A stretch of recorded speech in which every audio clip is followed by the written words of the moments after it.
Is yoga actually bad for me?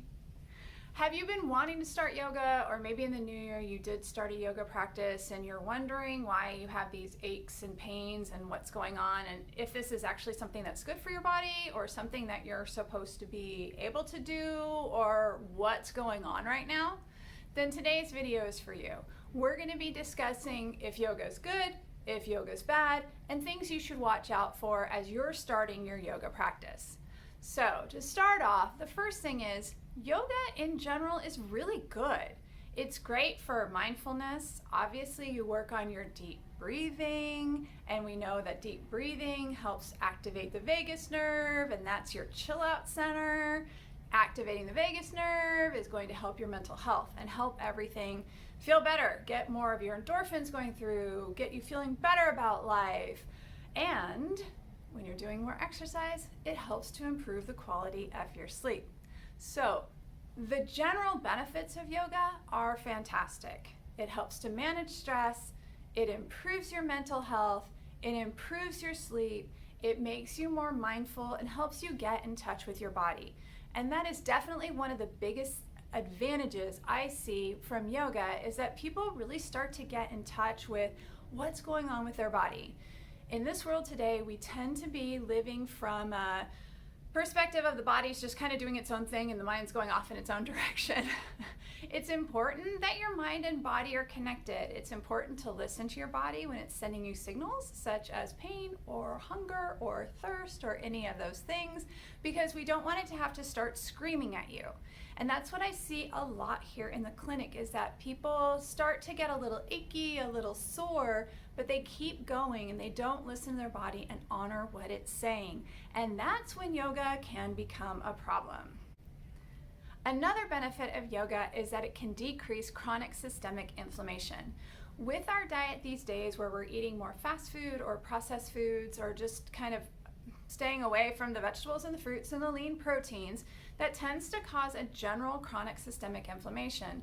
Now, you may not notice it in your day-to-day activities, but it is something where if you get an injury or you hurt yourself, it's going to be even more noticeable, because your cup is already halfway full, and if you put more water in it, it's going to start overflowing. So activating that vagus nerve, decreasing your stress, decreases your chronic systemic inflammation, which are all great benefits, along with the fact that you'll increase your flexibility and also get more movement through all of the tissues in your body, your ligaments, your tendons, your muscles, your joints. Everything gets moving better. We know that movement is life. Every tissue in your body is designed to be able to heal itself, but it needs to be able to move correctly. It's really important that you are moving correctly while you're doing the yoga. And that's where people get hurt when they're doing yoga. So I've had many people who have come in and they started a yoga practice, and there's one patient in particular who I'm thinking of. So she had a lot of tension in her neck and shoulders, which is why she started yoga, which is great. Again, stress reduction, pain management, decreasing tension, increasing flexibility, all of those things are advantages of yoga. However, she did not have the motion or the movement that she needed in order to be able to do the different yoga poses. So when she pushed her body a little bit further than it was willing to go, the water came out of the cup, it overflowed, and she started having numbness and tingling in her hands. And she asked me afterwards, should I have not done yoga? Well, yes, yoga is what caused this particular injury at this particular time, but the real root cause of it was the fact that she had this chronic tension and stress that she carries in her neck and shoulders. So yes, the yoga was the thing that filled up the cup and made it spill, but if she didn't have that chronic tension, then it wouldn't have happened in the first place. There's a acute cause often of an injury, where the thing that you did that you notice, oh, now I have this pain or this numbness or this tingling, but there's also the chronic root issue that was going on before that actually predisposed your body to have that issue.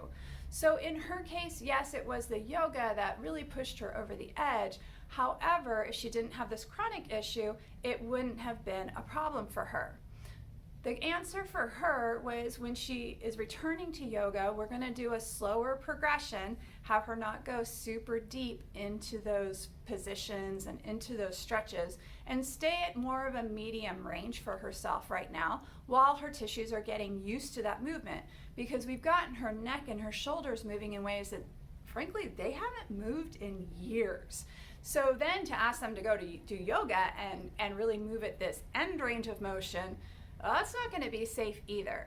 So we're walking her through a progression of things that she can tolerate until she can get to that full range of motion. Often I get asked if you can get hurt from doing yoga. Obviously, as my previous example demonstrates, yes, you can, but often it's because there's already something going on beforehand in your body. And honestly, most of the time people know what it is. So if someone comes in with a shoulder problem or hand numbness and tingling, hips or knees or anything, a lot of times that's actually what took them to yoga in the first place, is that they were trying to get more motion in these areas. And yoga can be great for that. You just need to carefully progress into it. So going into your first yoga class and coming out feeling like Gumby, like you're super flexible, for most of us is not reasonable. It's going to take a while to really get to that point where one class can take you from tension to Gumbiness. For most of us, we tend to be a little bit tighter, especially if you have a desk job. You're going to have more tension in the neck and shoulders. If you're standing for prolonged periods of time at work, you're going to have more tension in your hips and your low back. And going to a yoga class, in the beginning, you're not going to get full relief of those symptoms. So it's important to set realistic goals. When you go and start doing yoga, try to stay to a position where you just feel a little bit of stretch. Don't try to get the maximum amount of stretch.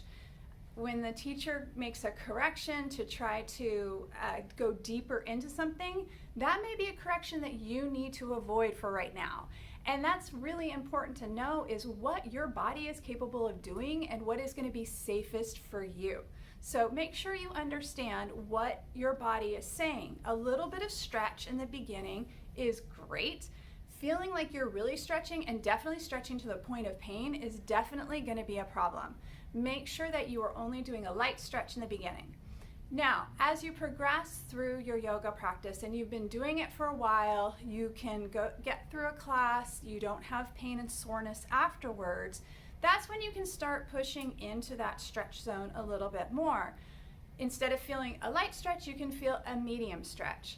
As you progress through that, you can really start going in and progressing into those deeper stretches, but you don't want to start there. It is really important that we start at the beginning, right? You want to start at the beginning and make sure you're getting a light stretch, progress to a moderate stretch, and then you can really go for it and get that bigger stretch. Is there anything that you can do to keep yourself from getting hurt doing yoga? Yes, you definitely can. And that's being very mindful of what your body is feeling.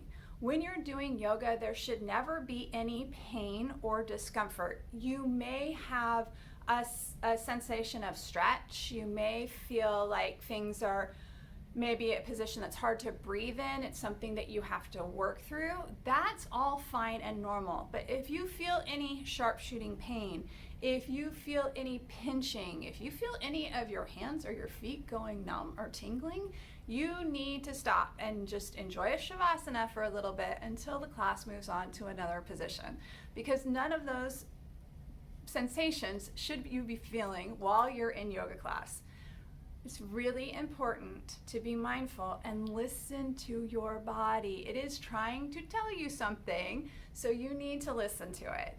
And also, if you're new to yoga and new to the deep breathing and trying to breathe through things and you start to feel lightheaded, definitely lay down, take a shavasana for a couple of minutes until you start to feel your head coming back to normal, because you don't want to get a big injury during yoga class. Does yoga reduce anxiety and stress? Yes, it can. However, I've also seen it increase anxiety and stress. The difference is, are you breathing correctly? If you're breathing correctly during yoga, it will help to activate that vagus nerve, which will help to decrease anxiety and stress. However, there are some people who see what's going on around them, feel like they're not in the same positions as everybody else, and it actually increases their anxiety and stress because they feel like they just can't do it right. There's no right or wrong with yoga. That's the beautiful thing about it. Everybody is different, and that's okay. If you feel like there's a pose that's particularly difficult to get into, then definitely talk to the teacher afterwards and ask them what compensation would be or what you should be doing instead, because your teachers don't want you to hurt yourself either. But understand that everybody is different. You need to be breathing, you need to be mindful, because we want to decrease anxiety and stress. We don't want to leave yoga class feeling more stressed out than when we went in. That's not the point, guys. Does yoga improve flexibility and balance? Absolutely yes. I really love yoga, especially for my older patients or people who are sitting at a desk for long periods of time. Because when you're sitting for a long period of time, you don't get a chance to challenge that balance, and yoga is a fantastic way to do it. Of course, as we age, we have decreased opportunities to work on our balance, so I definitely love doing yoga and getting that chance to have that balance challenge in a safe environment. The only way to get balance is to work on balance. Now, that doesn't mean everybody should go out and stand on one foot for 2 minutes every day. That may be too much of a goal for you for right now. But working on it regularly, on a regular schedule with a class like yoga, is really beneficial because we want to maintain good balance, especially as we age. It helps to prevent fall risks, which obviously decreases our risk of fractures or any other secondary issues. And the last question I get asked most often is, can I do yoga at home or do I have to go do a class? Now, there are lots of great online videos and they have some really great instruction with them. However, you're not going to have a teacher who's able to actually watch what your body is doing and give you some gentle corrections. Or if you have a problem with something, you don't have a chance to ask somebody, why am I having a problem with this pose? I can't get into it. It hurts when I do it. That's the benefit of being in a class. You have a teacher who's watching you, so you get their input on what's going on with your body. If you have any problems, you have someone you can talk to after class. However, I do understand, because I was the same way. Before I went to a yoga class, I wanted to try some stuff at home because I didn't want to walk into class not knowing what I was doing. So if you feel like you need to try some stuff at home because you don't want to look like the yoga newbie that you are, I definitely encourage you to search. YouTube has some great options for yoga channels that have some really good explanations of the different poses. Again, you want to be careful and make sure that you're starting at more of those beginner levels, because they're going to have more appropriate content as you're starting out, and they'll probably have more instruction. My one concern, if you are doing yoga at home, is be careful where you're watching the video. So if you've got it up on the TV and you're having to look over your shoulder all the time while you're in this weird position, that can cause an injury right there. So make sure you're facing the computer or the TV screen or whatever it is as much as you can.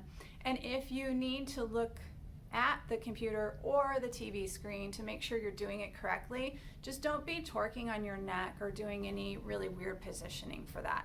We don't want to cause an injury while we're working on our yoga so we can go to class. That definitely sends things in the wrong direction. All right. What are your yoga questions for any yoga newbies, or if you have experience with yoga, what's your advice for yoga newbies? Drop a comment below, and if you like this video, click subscribe. Have a great day, everyone.